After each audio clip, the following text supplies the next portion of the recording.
Good evening and welcome to Africa News Network First Fast Live. My name is Cindy Mabi. Good to have you. 3 months after ANN7 exposed the massive irregularities in the 4.3 billion rand integrated financial management systems project, Treasury has admitted lapses on its part. All IFMS payments have been stopped and IFMS project management office will also be restructured. Finance Minister Malusi Gigaba says the buck stops with him and that he will take action. We apologize for where we have failed, I think, to answer adequately to the committee. And we will act with urgency to get to the bottom of the matter. There clearly was a failure of internal controls and accounting responsibilities in regard to this. And we are going to re-establish those internal controls.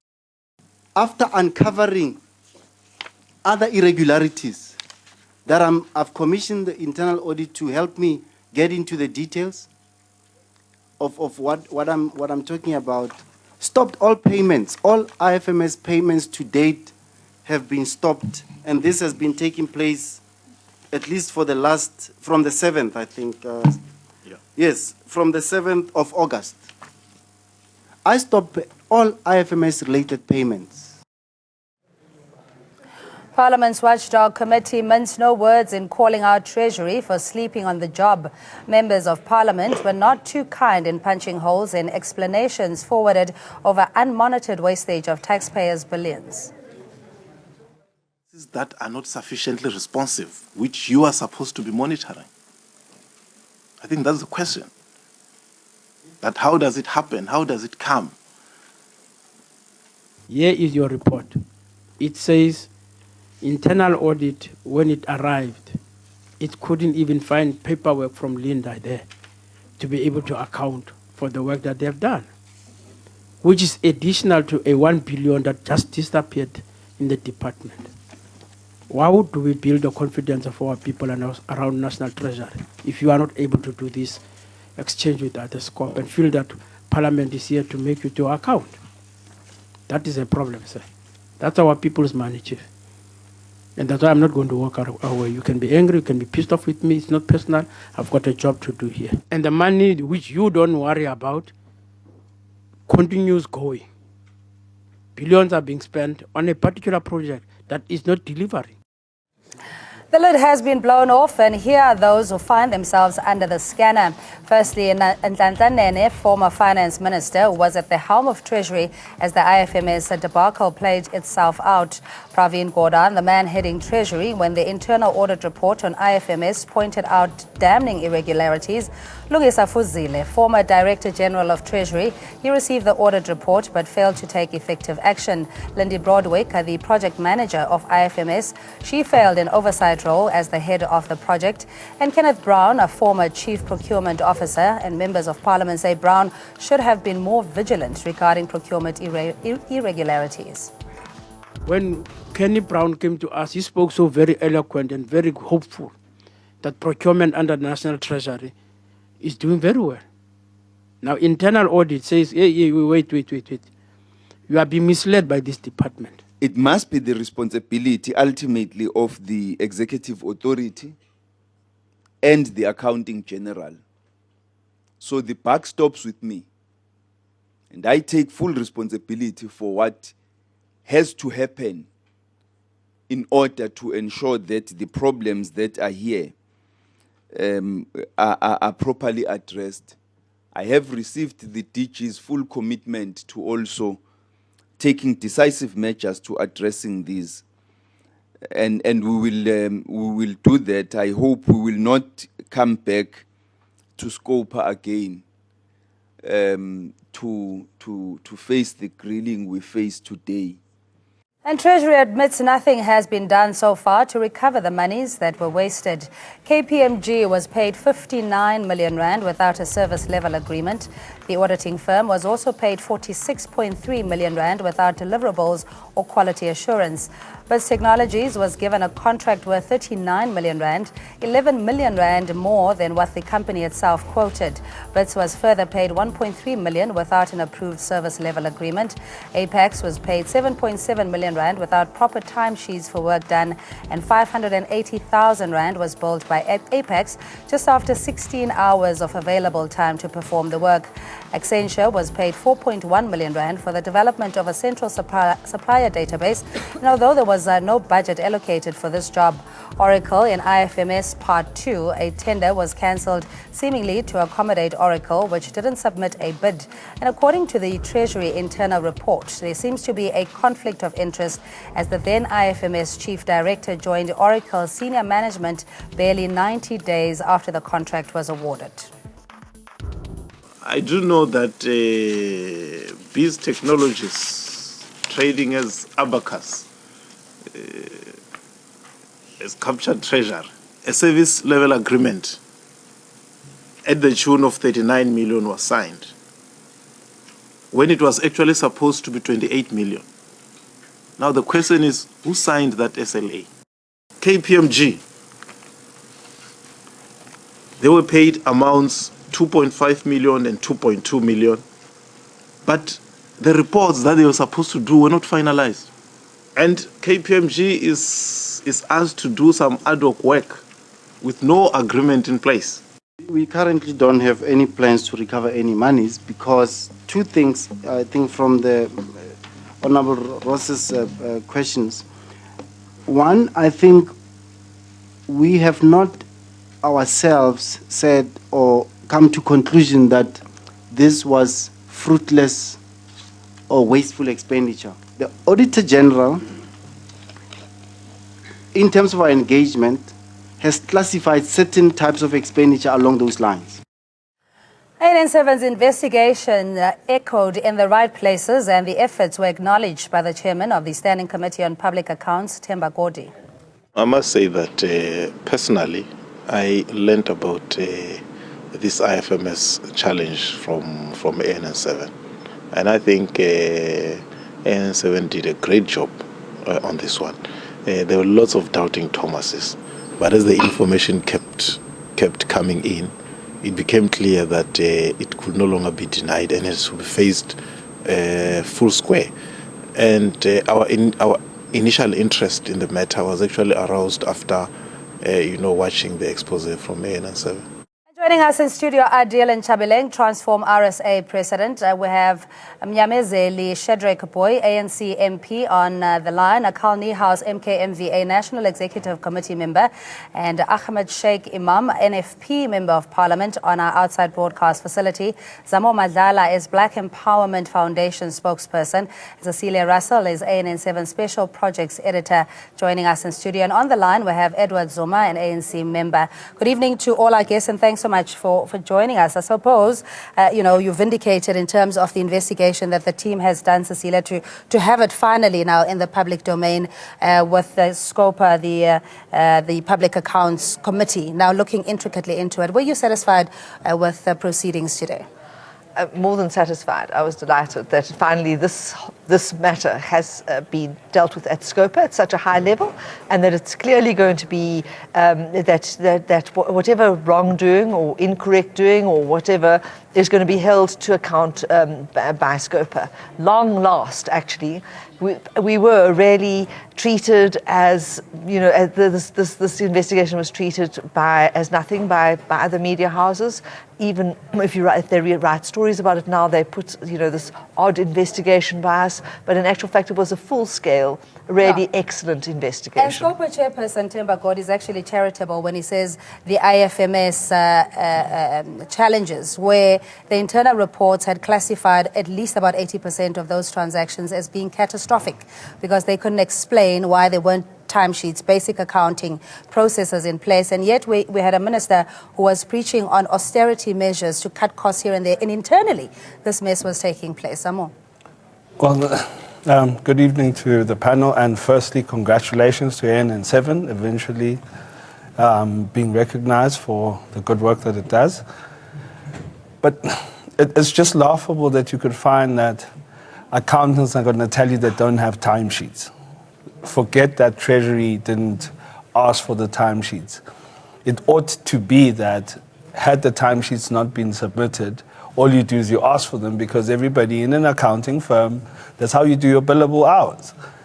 So the reality is this goes very deep. And Scopa has scratched the surface today, and they scratched very hard. And it appears that the DG, unfortunately, the poor man's only been appointed acting DG since about the 15th of June, only officially, I think. He's been there roughly 3 months, but what he's done in 3 months is a world of good. There are others who are going to have to come back and answer. That's the honest truth. Okay, let's get a view from Edward Zuma. We believe you don't have much time. Good evening to you, and thanks for joining us this evening. Just looking at what transpired in Parliament today with regards to Treasury, the custodian of the public purse, and the one department that is supposed to be trusted to be accountable for every cent and where it is allocated. We'll give that to Adil while we wait for Mr. Zuma. He's still being patched. Your view in just how the whole image of Treasury has now been tarnished, in a sense, because of not being able to handle its own internal affairs. Yeah, I think the image of Treasury has not been tarnished, but the internal workings of what was happening within Treasury have been uncovered. Remember, this is a department which everyone has held very sacrosanct in a holy cow status and never questioned the internal workings and mechanisms. And whenever we kept on saying that South Africa's socio-economic problems are related to the way Treasury is being administrated, people used to say we are making up issues. So we're no longer at the point where we have to justify the logic of saying that the crisis of South Africa's socio-economic challenges, particularly unemployment, joblessness, and all of the related issues are related to what Treasury was not doing, and instead even benefiting companies unnecessarily. Here you have the uncovering of people who were billing. I mean, they bill on Saturday and Sunday. They bill themselves 150 million rand, 150,000 rand for doing what? 3 people working on a Saturday and Sunday. And then you come up with a billable influence of about 150,000. So it just shows you. So this is just the beginning of what lies beneath the bedrock of what Treasury has already been going through. The other issues are going to come up, and it's going to be catastrophic in terms of some of the internal workings. Yeah, but the chairperson of Scopa saying that Treasury has been captured by these particular companies that clearly seem to have had a preferential treatment because all sorts of tender processes were not followed, flouting all sorts of rules of internal processes. Now the lid has come off the IFMS project, at least payment has been stopped. Indeed, more will come out of this, one hopes. No, not one hopes. It's guaranteed. Even the minister himself, when he was analyzing, saying that 96% of the work, of the auditing work in this country, goes to the international firms, the recognized people, the ones that are beyond reproach. And it even came out today, even during the Scopa sitting, that Deloitte, one of the biggest in the world, had written a letter seeking a guarantee that because we've done this report, therefore we want, type letter. Now, it goes to show you that why has it been that all the small, medium entities have been kept out of business in this country? Why is it that when we speak radical economic transformation, we get told, no, it cannot be done? And when people speak state capture, what is really state capture? It all goes deeper. It's not just purely going to be left here. It's just that now we are left with the department. We are sitting with the department that was the big brother to it all. How's the narrative changed that there was an exodus of certain executive members from Treasury because of the cabinet reshuffle, and with the DG subsequently also submitting his resignation, and this now comes up? What goes through your mind, Cecilia, in light of the IFMS project? What goes through my mind is that Scopa must call each and every one of these people, including the political heads. I mean, I think that the IFMS project has gone through all of the finance ministers from Trevor Manuel. They should all come in and please explain what happened to the R1 billion, what's happened to the second R1 billion. I mean, it's got, it just can't, billion rands just can't disappear out of the public purse without big questions being asked. In addition, I think that it's time now that that these auditing firms and these boutique consultants and what have you, that big questions get asked about their deliverables, make sure that they're, kept in check, and that everything is and that the accounts are maintained properly. Yeah, but we're talking about people that have now moved on to other projects or even greener pastures, if you will. If you take Kenneth Brown, for example, who was the senior procurement officer at the time, responsible to streamline the affairs of government. He's now moved on among others. Moving as well. on doesn't mean to say Scopa cannot call you to account. I mean, Scopa is calling, in terms of the state capture, all sorts of people that are not involved with government to account for their actions, etc., etc. Scopa has got broad powers, and they must use them, and they must use them as widely as possible. Yeah. And more, actually, we've got precedent. If you look at the SABC saga, you had former chairpersons, former CEOs, former directors, former whoever. As long as you were in a particular position and you could shed light on the matter, you were called. Now, we expect a Scopa to do the exact same and nothing less. Yeah. Why should people not think that this is a witch hunt? Cecilia was saying that there had been criticism against ANN7, saying that, look, this is sort of a wild goose chase, nothing will come out of it. We know that today that narrative has changed. No, the issue that it shouldn't be a wild witch hunt or a wild goose hunt is actually unfounded, because everyone in this country has been subjected to one form of investigation.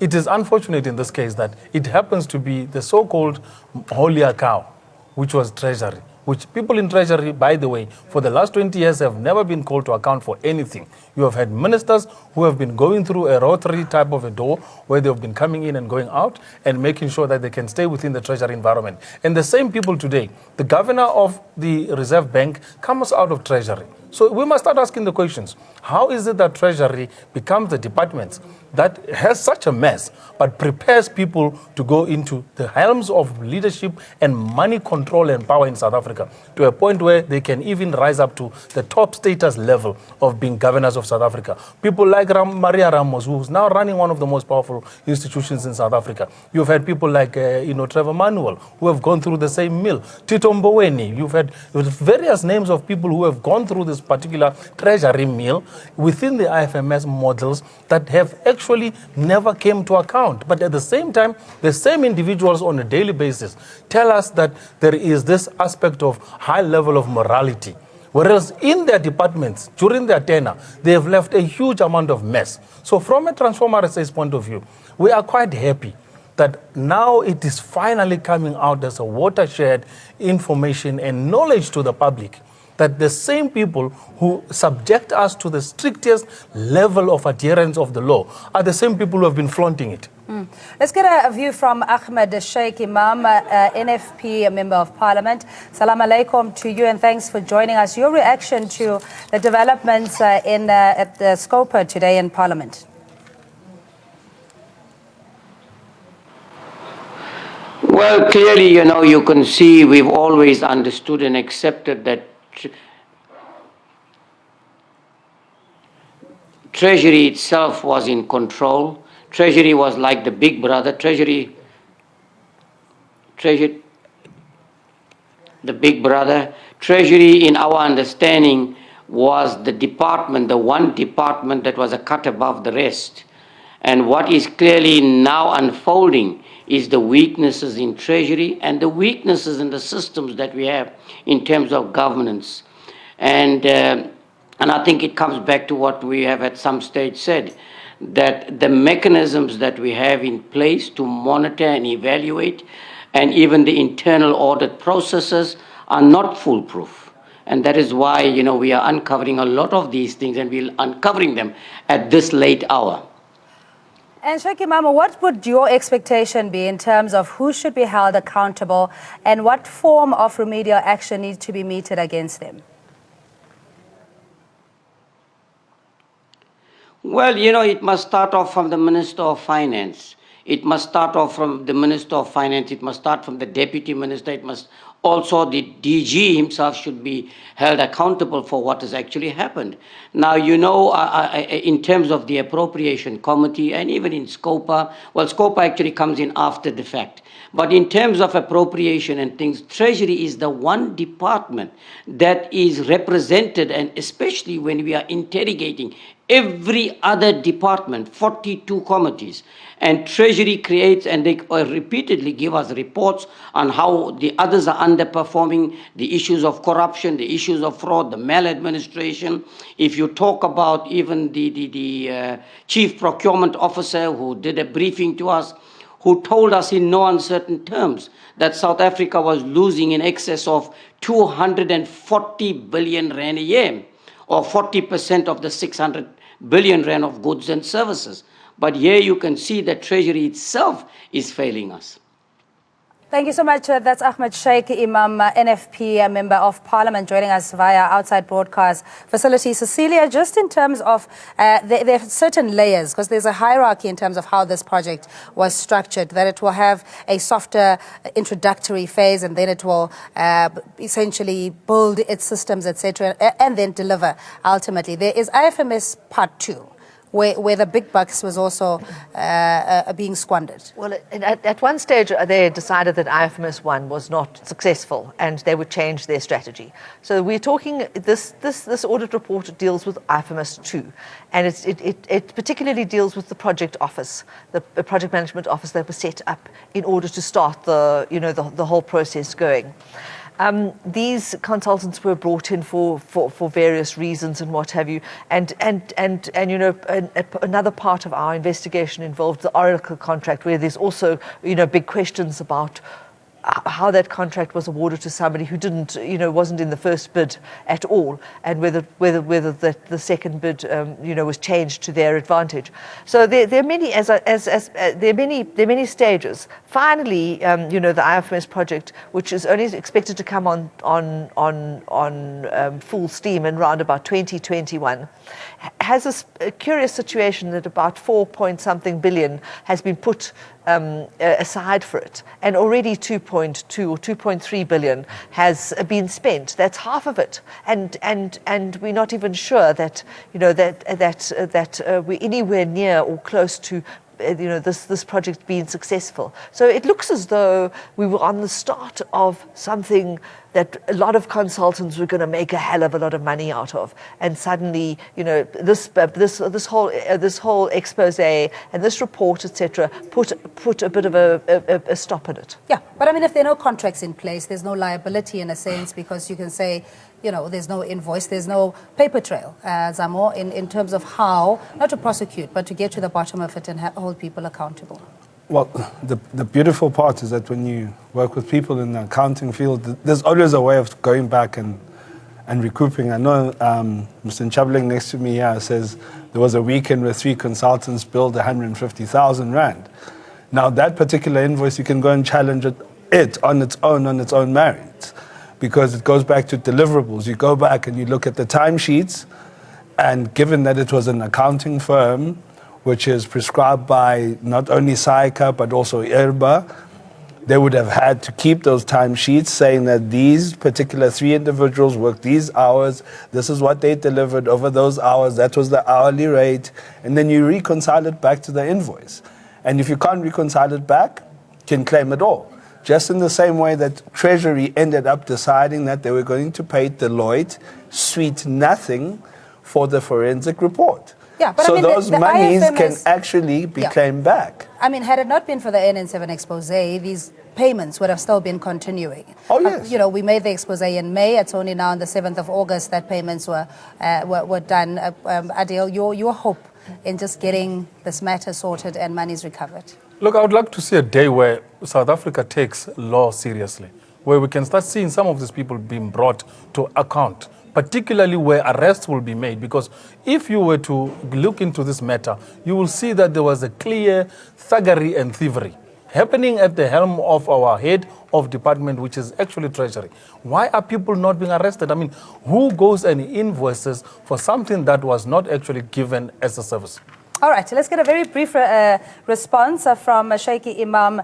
Just your view, maybe the timelines in terms of how does the rest of the process follow as a Member of Parliament? What can our viewers expect?